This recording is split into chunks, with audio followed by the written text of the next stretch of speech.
Ce jour dédié pour la Refouach Shlema de Yitzhak Yaakov ben Abraham. La question de Jordan, paraît-il que les péchés entre l'homme et son prochain sont plus graves que les péchés entre l'homme et Dieu? Réponse, oui. En tout cas, tout dépend, on va expliquer. Oui, d'abord pour une raison très simple, que lorsqu'on fait un péché envers Dieu, le moyen de réparer, il est relativement simple. On fait tchouva. Ça veut dire on dit à Dieu, j'ai péché, je regrette, il faut vraiment regretter, et je prends sur moi de ne plus jamais refaire ce péché. Si je suis très authentique dans ma démarche, et que ma décision elle est ferme de plus jamais, vraiment très ferme, de plus jamais repécher, alors le péché est effacé. Enfin, si c'est comme ça, c'est pas tout à fait effacé. Si on le fait par crainte, il est transformé en péché involontaire, et s'il est fait par amour, notre tchouva est faite pas le péché, c'est notre tchouva est faite par amour, alors le péché est transformé en mérite. Donc c'est même pas zéro, c'est plus. C'est simple, parce que Dieu est bon, il n'a pas d'ego, pas de mauvaise midote, et même si moi j'ai un ego, avec Dieu, on s'arrange. Mais quand j'ai péché envers mon prochain, j'ai fait deux péchés. Un envers mon prochain, deux envers Dieu, qui m'a interdit de pécher envers mon prochain. Quelqu'un, il a volé, il a insulté, il a maudit, il a battu, il a mutilé Chassé Shalom, d'accord? Il a blessé son prochain avec une parole blessante, c'est tout. Dieu interdit tout cela. Alors il faut d'abord faire tchouva avec Dieu. Mais c'est pas que ça. Il y a aussi avec l'homme. Il faut lui demander pardon. Et plus que cela, j'ai dit que d'abord Dieu, après l'homme, c'est faux. C'est d'abord l'homme. Et si l'homme a bien voulu pardonner, alors quand on va tchouva envers Dieu, c'est pardonné. Mais sinon, ça ne marche pas. Du tout. Du tout. Et à Kippour, tout le monde fait tchouva, une grande tchouva sur les péchés qu'il a fait envers Dieu. Mais ce n'est pas l'essentiel. Parce que reste tous les péchés que tu as fait envers l'homme. Et il est clair qu'on fait beaucoup plus de péchés envers l'homme qu'envers Dieu. C'est rare qu'on blesse Dieu. D'accord? Pour, entre guillemets, blesser Dieu, il faut blasphémer, d'accord? Mais blesser son prochain, c'est tellement délicat, tellement sensible. C'est très très dur. Maintenant, comment faut-il faire pour se pardonner? Il faut aller demander des excuses. Mon ego m'en empêche. Alors c'est vrai, avant Kippour, on demande pardon, pardon. Tous les gens avec qui c'est facile et qu'on arrive à pardon, pardon, pardon, pardon à tout le monde, facile. Le type avec qui maintenant ça va pas. Et il m'en veut. Et moi je pense qu'il a le tort de m'en vouloir. Ou c'est moi qui lui en veux aussi. La vraie bagarre, d'accord? Un voisin, un cousin, un beau-frère, hein. D'accord, ça ne manque pas dans les familles, il y a toujours, hein, très souvent, des tensions. Alors, papa et maman, hein, ça va, entre enfants et parents, d'habitude encore on s'excuse. Mais quand c'est déjà plus hard, d'accord, plus dur dans la bagarre, qui va s'excuser? Alors, mettons, tu vas t'excuser, et l'autre va t'excuser, c'est dur. Et ça, c'est encore quand l'autre sait que tu l'as fait du mal, mais tu as fait un lashon hara. Terrible. Essayez, je ne vous conseille pas d'essayer, mais peut-être essayez une fois pour voir. D'accord? Des gens m'ont dit. Une fois, il y a 20 ans, une jeune fille m'avait dit qu'elle a fait un petit lashon hara sur sa tante. Mais rien, un petit truc de... Elle était allée voir sa tante, lui s'excuser. Ça a fait un scandale diplomatique. Parce que nous, quand on parle, on croit qu'on ne fait rien, un petit lashon hara. Mais quand l'autre entend ce que tu as fait, il est très touché. Alors c'est bien que tu viens t'excuser, mais lui, il reçoit un scud dans la tête quand il apprend ça.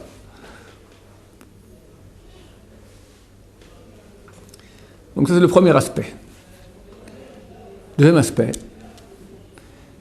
c'est que d'habitude, en gros, hein, ça peut être différent, mais en gros, les péchés qu'on peut faire entre l'homme et Dieu ne font pas trop intervenir nos mauvaises midotes, nos mauvais traits de caractère, qui donnent un peu la paresse. D'accord? Il faut se lever, il faut faire la prière à temps, il faut prier avec concentration, donc un effort, il faut étudier. Alors, il y a une paresse qui... Bon. Mais disons, ce n'est pas tout le complexe énorme de l'ego qui est confronté.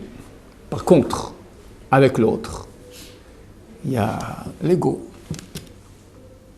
Je suis orgueilleux, donc je ne vais pas m'écraser devant l'autre. Chose qui n'a pas lieu d'être dans ma relation avec Dieu. Je suis jaloux. Je suis vindicatif. Il m'a fait du mal, je lui en veux, d'accord, je veux me venger. Rancunier. J'ai des nerfs. Je n'ai jamais des nerfs avec Dieu. Très rare. D'accord. Quelqu'un veut me voir dans mon bureau hier. D'accord. Il a un petit problème financier avec quelqu'un et bon, ils sont allés voir un juge rabbinique qui va trancher. Et en cas où il se trouve être coupable, il doit payer 80 €. Mais c'est tout feu, tout flamme. Tout feu, tout flamme. Tout feu, tout flamme. J'ai expliqué, mon cher ami. Imagine maintenant que tu vas dans la rue, je sais pas, tu fais une marche arrière, boum, tu rentres dans le truc derrière, là, tu as cassé une lampe, fait 80 €. T'en fais une affaire? Aucune affaire. Minachamaim, du ciel, capara. Pourquoi? Quand ça vient directement du ciel, t'acceptes. Quand ça vient du ciel, quand tu dois 80 € à quelqu'un, ça ne vient pas de quelqu'un, ça vient de Dieu. Tout ce qui m'arrive provient de Dieu. Simplement, une partie vient directement, une grande partie vient par le biais d'autres personnes qui me font des histoires, qui me font mal, qui me font souffrir. Et moi, petite tête, je me dis, c'est lui, c'est lui, c'est lui. Ils sont un peu plus intelligents, c'est pas lui. Lui, c'est un bâton, c'est rien. Il est envoyé par Dieu, c'est un ange. Ah, mais quand même, c'est un gros méchant. Oui, c'est un gros méchant. C'est pas ton affaire. Dieu a pris un gros méchant pour te mordre, d'accord? Pour te faire du mal. T'as pas lui en vouloir. Gros méchant qu'il est, il sait son compte, lui, avec Dieu, c'est pas ton affaire. Rien ne peut m'arriver si ce n'est que Dieu l'a voulu. M'arriver. Moi, je peux faire des choses contrairement à ce que Dieu veut. D'accord? Je peux manger du porc, sauter par la fenêtre, je peux pas dire c'est Dieu qui a voulu. Ça, c'est pas juif. Mais rien ne peut m'arriver à moi si ce n'est que Dieu l'a voulu. Ce qui est indépendant de ma volonté, qui m'arrive, provient de Dieu. Donc, quand ça m'arrive directement de Dieu, voilà, t'as une tuile qui est tombée, un machin, un arbre s'est écrasé sur ta voiture, bon, capara. Maintenant, si c'est le voisin qui est venu après une hache et sur ma voiture, il a fait comme ça, je l'en veux terriblement. Il y a de quoi lui en vouloir, il y a des cas sociaux. Il y a des cas sociaux, mais c'est un manque de conscience de la réalité des choses. Les cas sociaux qui me font du mal sont tous envoyés par Dieu. Donc, aucune différence entre le cas social et le cas social qui s'appelle la branche qui est tombée sur ma voiture. Les deux, c'est la même chose. Les deux, exactement. Là, c'est facile à accuser le coup parce qu'il n'y a pas l'intervention de mon ego. Et là, il y a mon ego. C'est mon voisin.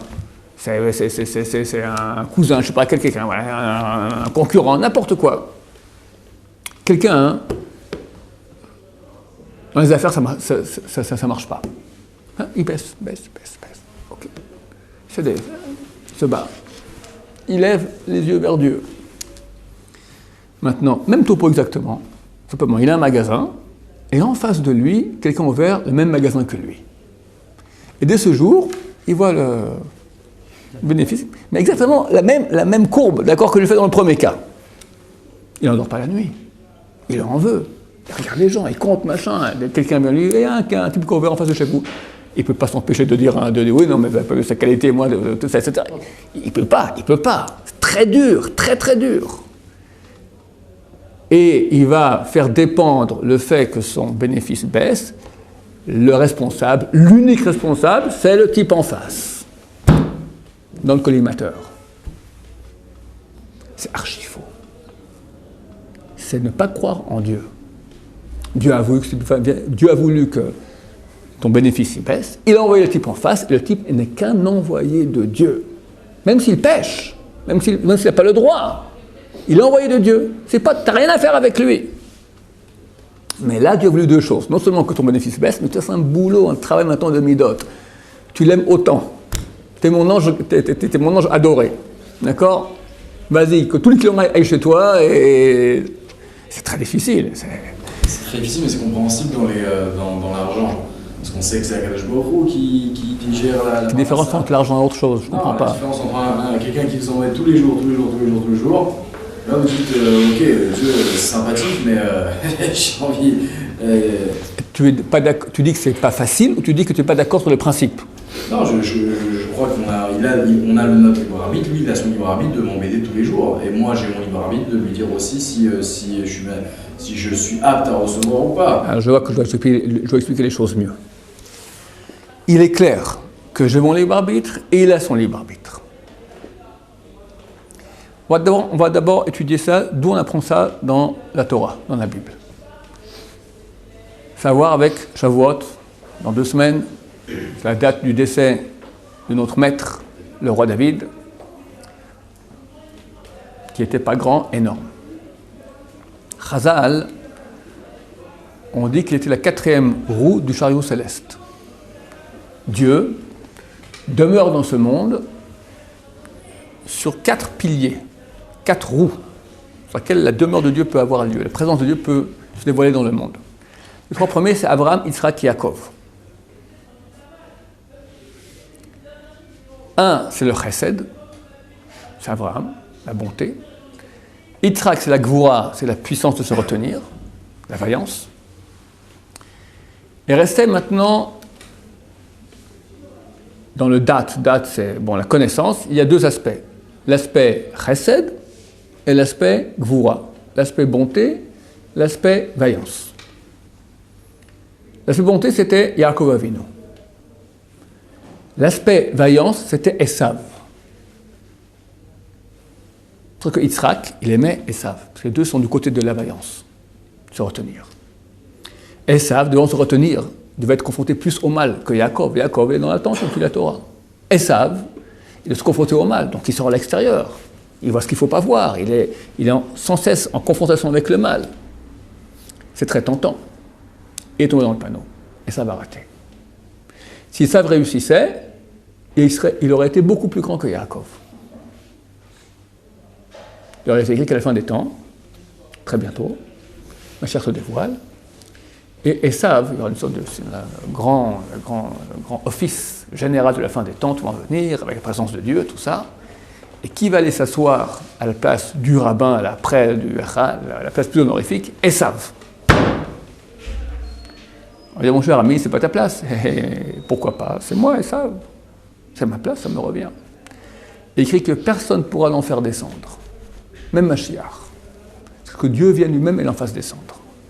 Quel est le sens profond de cette chose-là? Que Esav, du point de vue potentiel, est plus haut que Yaakov.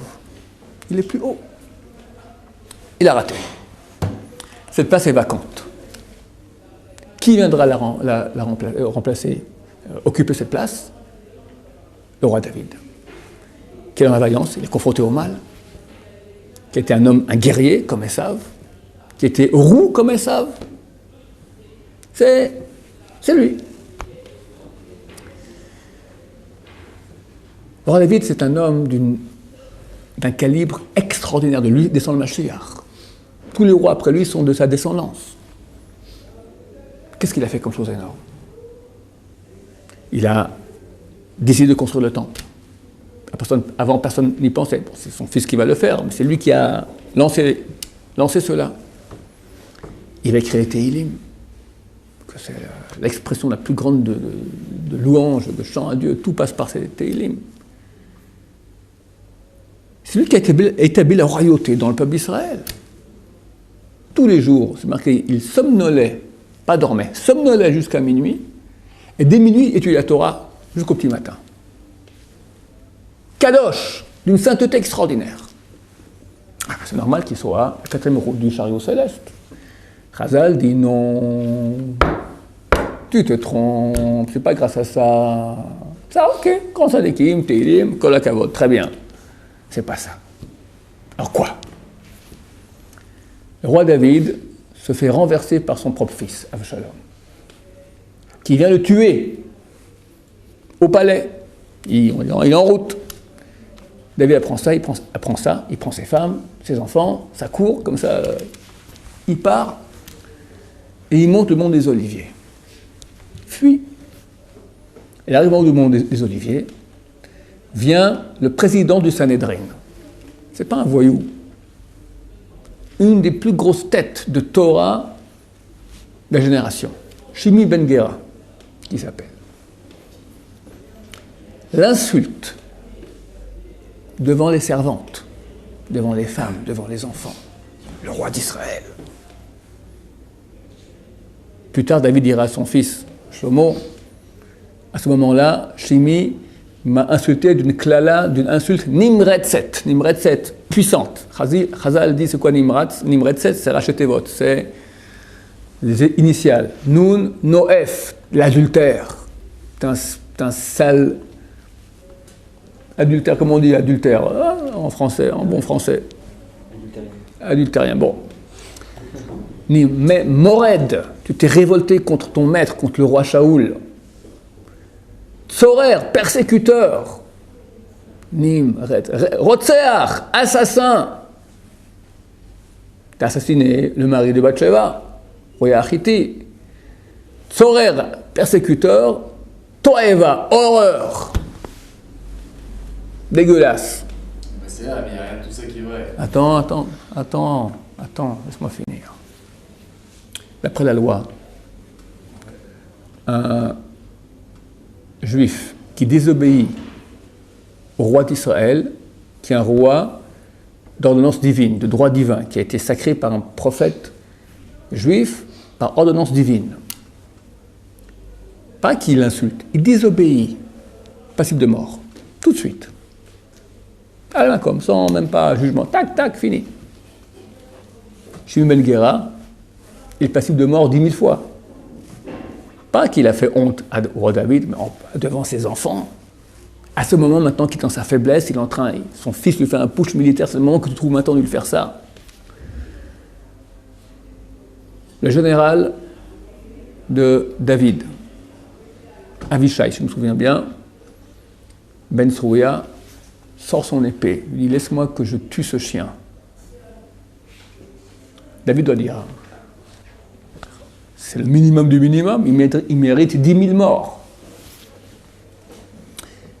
Mais le matin intérieur, il se dit « Ok, c'est vrai que d'après la loi, il mérite la mort. Mais maintenant, je ne suis pas, moi, pourquoi je vais le tuer? Pas parce que les Shem Shamaim, parce qu'il mérite la mort. Il m'a touché, je en veux. Mais il est envoyé de Dieu. Qui suis-je, moi? Qui suis-je, moi, pour m'énerver, pour lui en vouloir?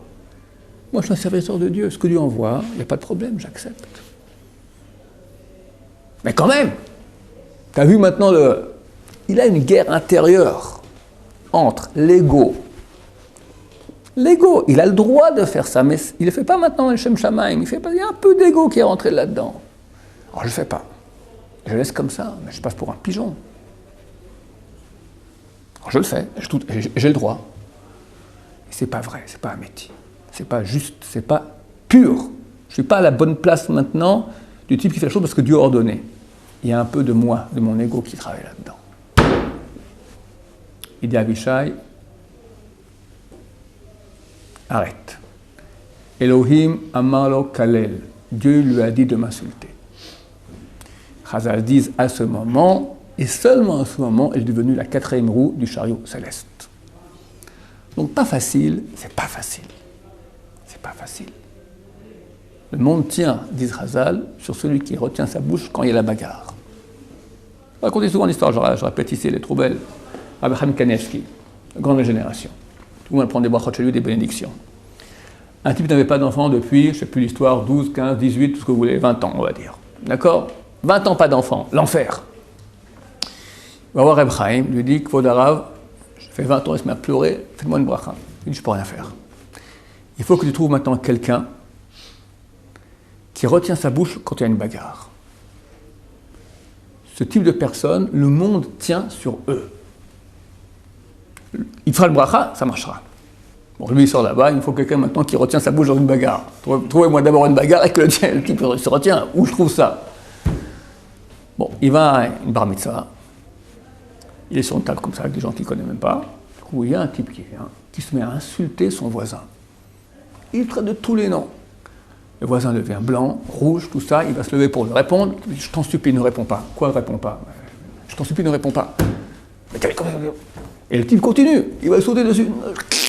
Je t'expliquerai après, je peux pas. Je t'en supplie, ne réponds pas, ne réponds pas. Et comme ça pendant 5 minutes. Bon, à la fin, le type, il parle, l'insulteur.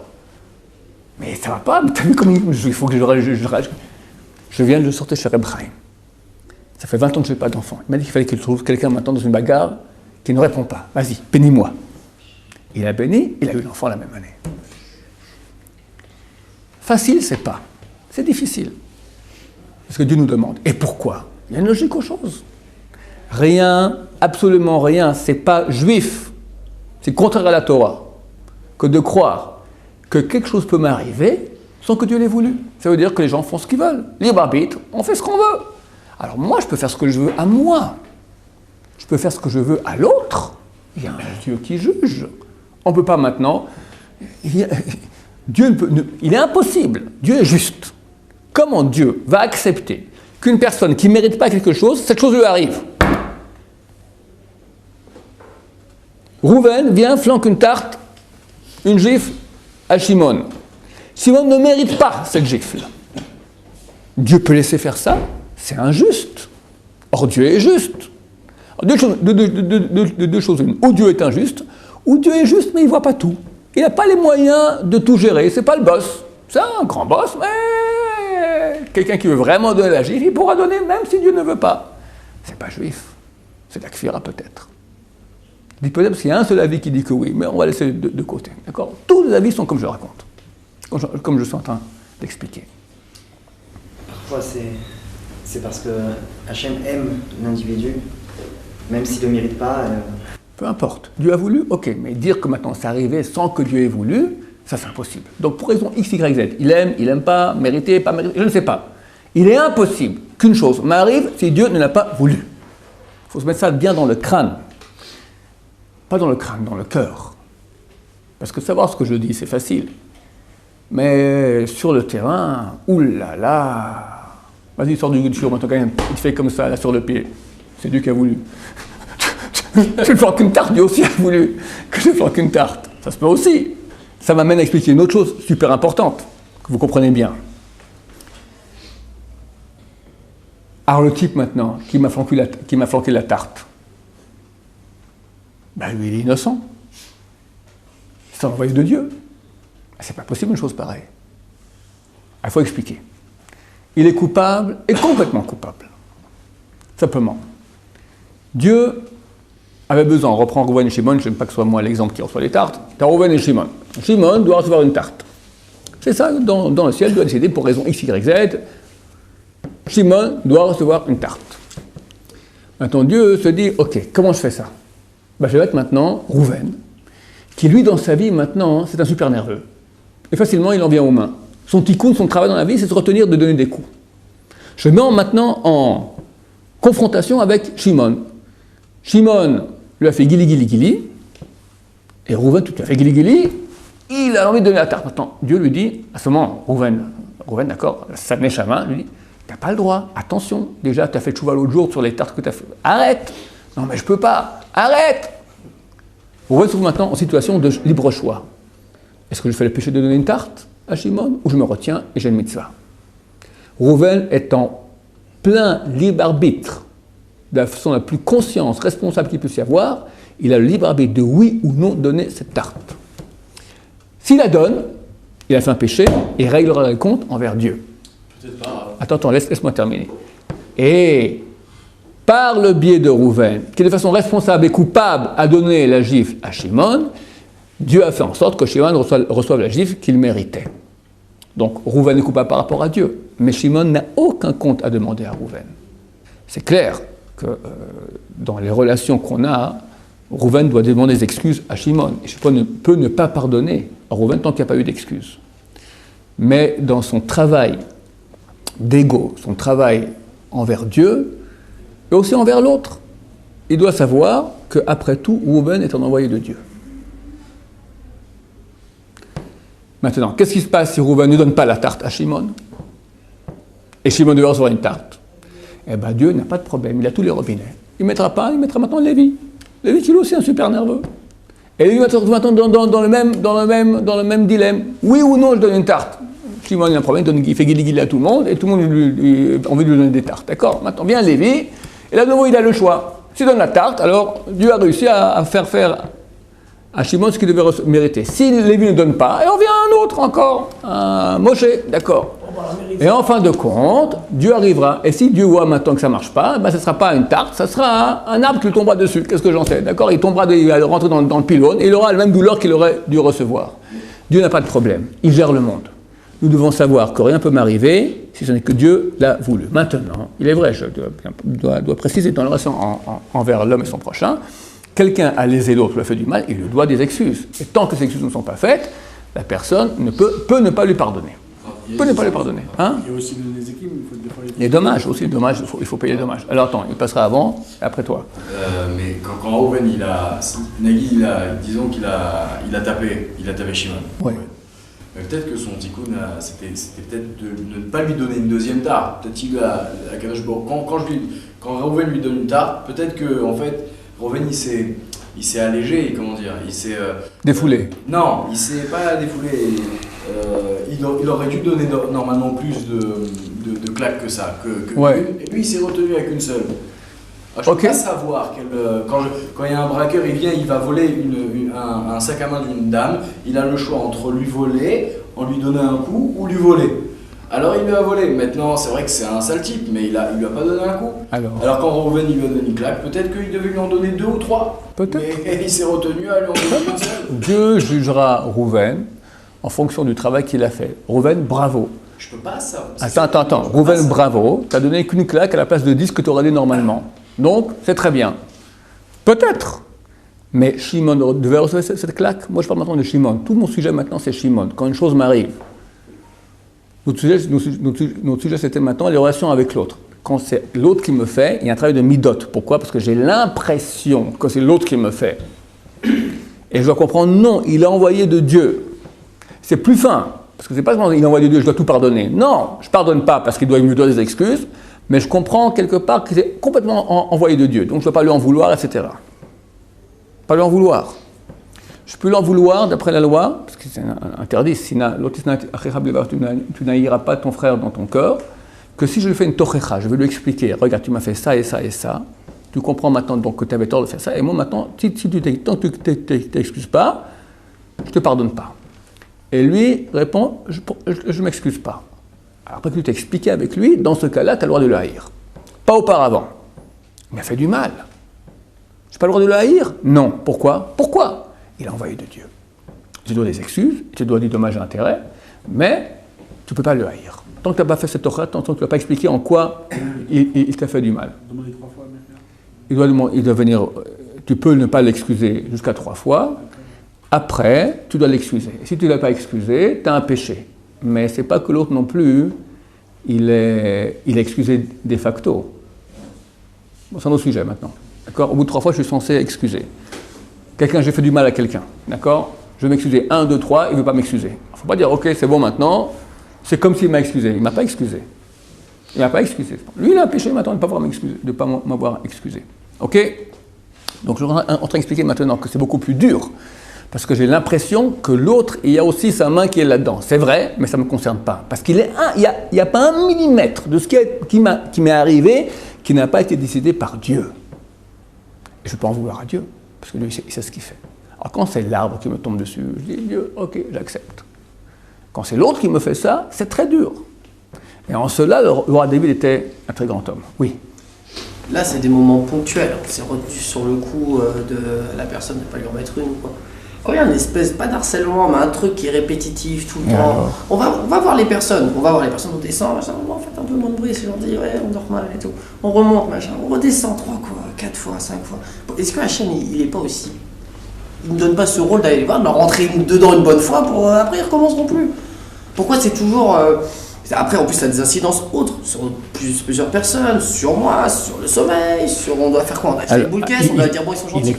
Il est clair que ce que je dis maintenant ne nous désengage, ne nous empêche pas du tout de faire tout ce que nous devons faire pour nous protéger. On doit faire tout ce qui est possible pour me protéger. Quelqu'un il vient vers moi comme ça. Je dis vas-y parce que je t'ai envoyé par Dieu. Non. Non. Je me protège et je l'empêche. Alors, quels sont les moyens? Ça, il faudra voir dans chaque cas quels sont les moyens. C'est la violence. Le mec, il arrive pour mettre un coup. Mais là, c'est pas vraiment de la violence. C'est répétitif. Ok, ta question, on peut la comprendre de deux façons. Il y a quelqu'un qui me harcèle. Est-ce que le schéma de ce que je dis reste le même? Oui, ces gens-là sont envoyés par Dieu. C'est-à-dire que je ne vais pas leur en vouloir, parce qu'ils sont envoyés de Dieu, mais j'ai le droit et je dois faire tout ce qui est de moi possible pour que ça cesse. Maintenant, deuxième partie de ta question, c'est ça, mais ça ne marche pas. Gentiment. Ok, alors il faut voir maintenant, c'est une autre question. Techniquement, qu'est-ce qui est possible de faire? Ouais, influencer, voire menacer, je ne sais pas. Venir taper, non. Si on fait une expérience, on donne un coup dans le dos à quelqu'un, 100% des cas, il va regarder derrière, il ne va pas regarder en haut. C'est pour ça que c'est difficile, parce que nous sommes tous dans l'ego. Le roi David était grand. Pourquoi il était grand? Ni toi ni moi, on arrive à 1 millimètre, d'accord? Il a dit, je suis un ver de terre et pas un être humain. Quelqu'un qui se prend pour un ver de terre et qui est suffisamment humble peut comprendre cela. C'est dur, c'est un travail, mais Dieu nous le demande. Et même si maintenant j'ai les nerfs, tout ça, je dois travailler pour comprendre. C'est un travail énorme. D'abord, il faut travailler quand ça ne nous arrive pas. D'abord que ce soit bien assimilé chez moi. Et quand ça arrive, et j'ai la réaction, alors essayer de un peu me calmer, savoir qu'après tout, rien peut m'arriver. Mais c'est un travail, c'est le travail d'une vie. C'est l'essentiel de l'Olam Haba, le travail sur l'ego.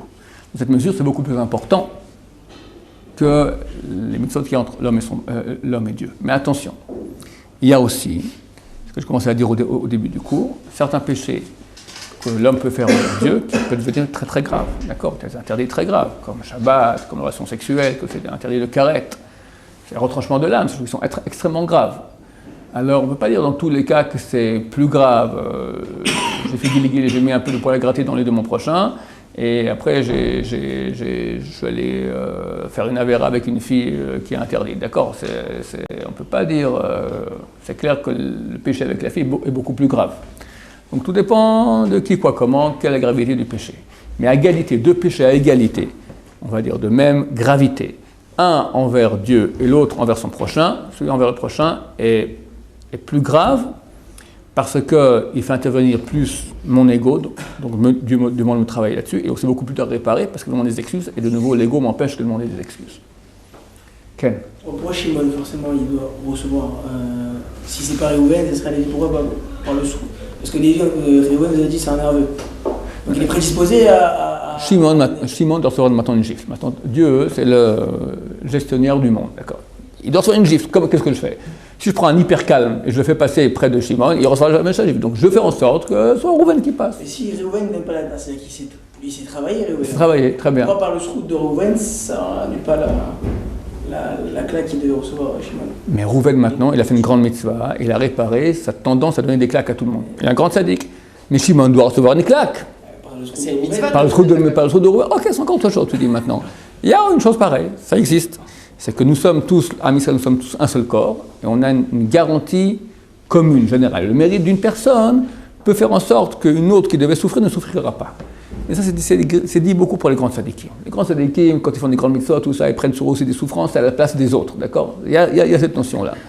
Je ne sais pas si parce que maintenant Réhouven sort une claque, alors Shimon tout à coup, peut-être un tout petit peu.